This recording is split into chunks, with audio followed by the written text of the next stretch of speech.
Hello, my buzz buddies. I hope that you had a wonderful Labor Day weekend. I wish that it was longer.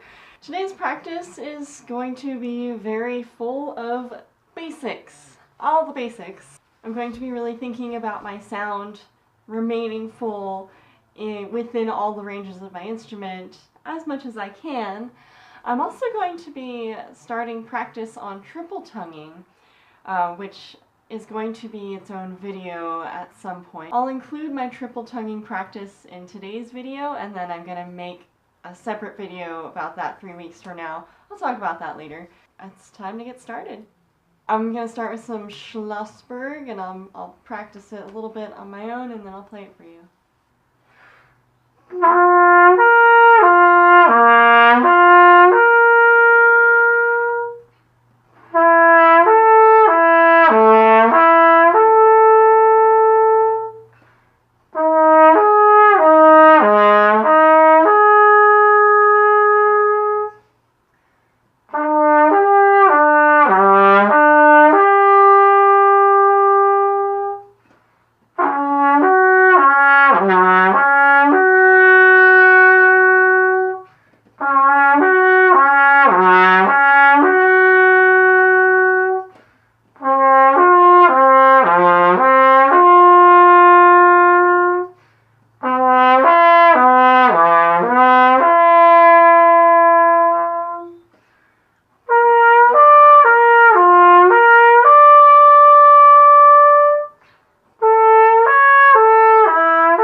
That's obviously a warm-up exercise. I did repeat some of the patterns, and let me tell you why. Because when I'm doing those patterns, those slurred patterns, I'm focusing on the connections between the notes and making sure that each note gets equal support and equal air as much as it deserves. Because sometimes there are dynamic markings that tell you it's time to grow on the note, or that it's time for the note to shrink down. Either way, the notes do not deserve to deflate. So I noticed that some of the low notes in some of the patterns that I played were kind of lost in the connection, or they just didn't connect in the way that I felt they should have, so I just redid it because they deserve to have that connection. How about some scales?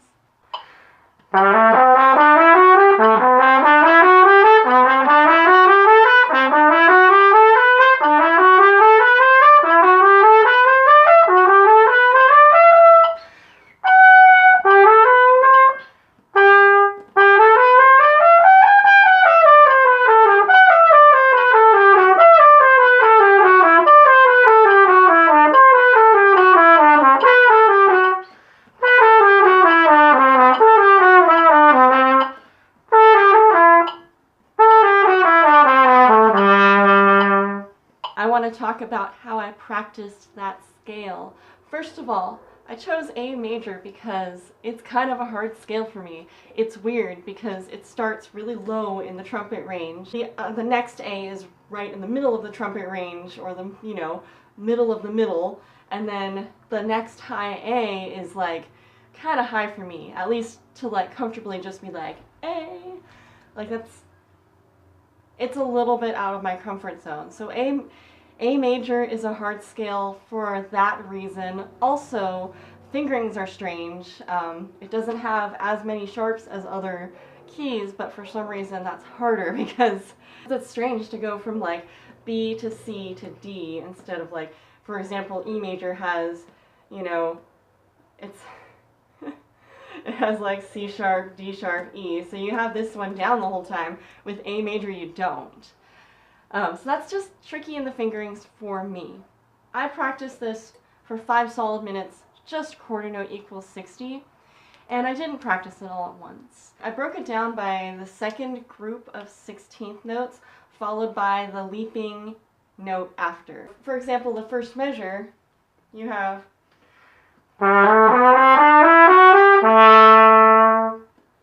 I want to make sure that my tone is even between the A and the low B.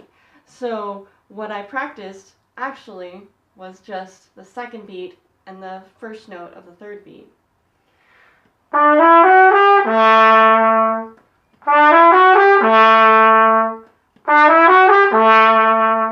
At this point, I'm not really worried about my low note sounding bright. I'd rather it have a strong sound than no sound at all, you know? Even though there are dynamic markings, you know, it doesn't really say what the dynamics are, but it says to crescendo as you get higher. In my case, I'm just trying to even out the tone. So I'm not as worried about following the dynamics. It gets trickier for me in the higher section, like around where it starts descending, because my face is just not used to that high A slurring down to the high G sharp. It took a little bit of work, and I'm not sure if it even spoke that clearly when I recorded it, but it's the same idea. You practice it very slowly first.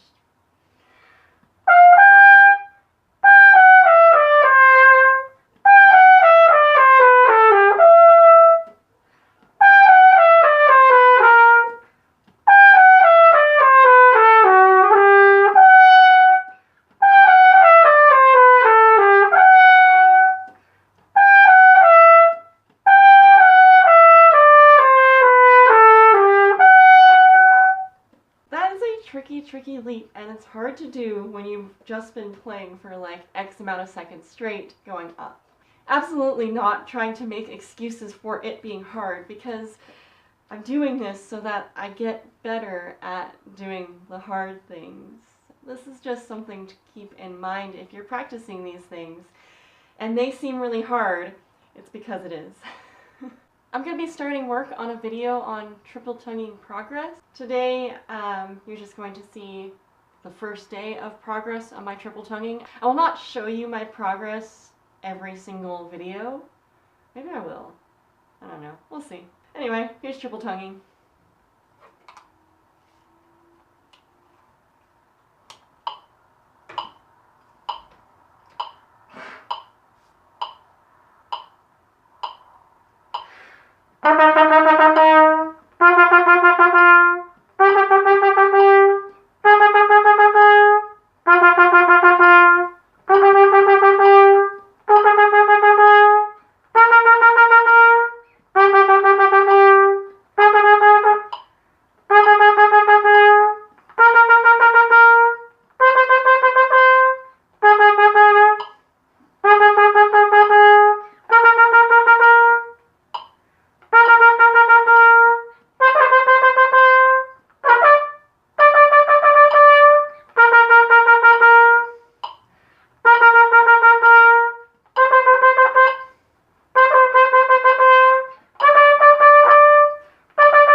I don't have that one yet.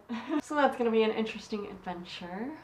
Well, As far as clarity on the k sound, I don't think that is too huge of an issue, but I will listen back and I might have different information, change what I'm doing based on what I hear. Definitely seems to be a little bit trickier for me as I go up the range. I don't know if that's normal.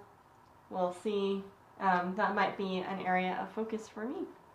So the last thing I'm going to do in my serious practice time today is just to practice some of the Charlier. I'm going to go very slowly. I think there are some tricky spots that I've just been stumbling over every time, and I think what I'm going to do is just spend 5 solid minutes on just that one line, and then 5 solid minutes on maybe another line, and just go super, super slow. So let's see what my progress is on that.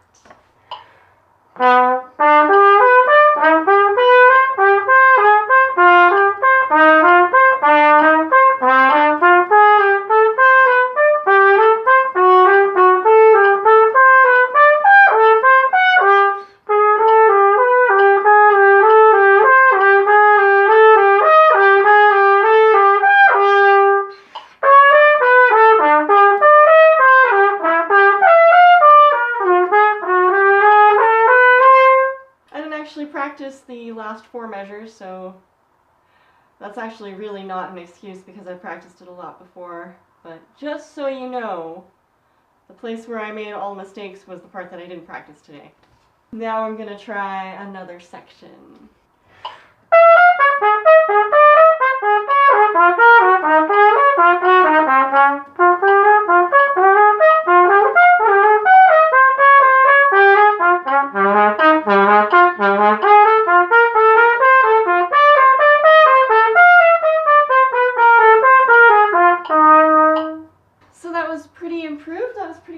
In terms of how my lesson went on Saturday, it went pretty well. It didn't seem like I performed the Charlier as well as I practiced. Of course I didn't. Of course that doesn't happen when you go in for a lesson and you've been working on something and it sounds like doo-doo, and it's like, this is a lot of notes, and 2 weeks is not that long of a time. I'm not trying to make excuses for myself. I'm just trying to be realistic about my situation with work and with what my practice schedule is going to be. So of course it's not in muscle memory yet, and so I agreed with my teacher when he said we should work on this another week to give you another chance. Because now that I've gotten a lot of the stuff under my fingers, the fun part comes, the part where I get to make music with it, which is like my favorite part. So I'll be thinking about that and thinking about note lengths a little bit. I really hope that these videos bring you value as a viewer. I want to make sure that, you know, what I have to say is going to help enrich you in some way. I have a few ideas for themes of practices and ways to practice things, but I would really like to know from you, like, what specific things in music would you want to learn from me that maybe I can show you and help you in a different way than you've heard before. So let me know in the comments how I can help you in your musical journey. I am very, very comfortable teaching brand new beginners. In fact, tomorrow is the first day of band for my little ones. It's going to be like 80 kids with instruments for the first time, and it's mostly going to be about how do I not break the instruments? So that'll be fun. I'm excited, I'm nervous. It's going to be a big, big day. So I'm kind of pre-recording a lot of stuff right now so that I don't have to worry about it for a little bit. Anyway, until next time, stay mindful, my friends, stay musical, and stay out of trouble.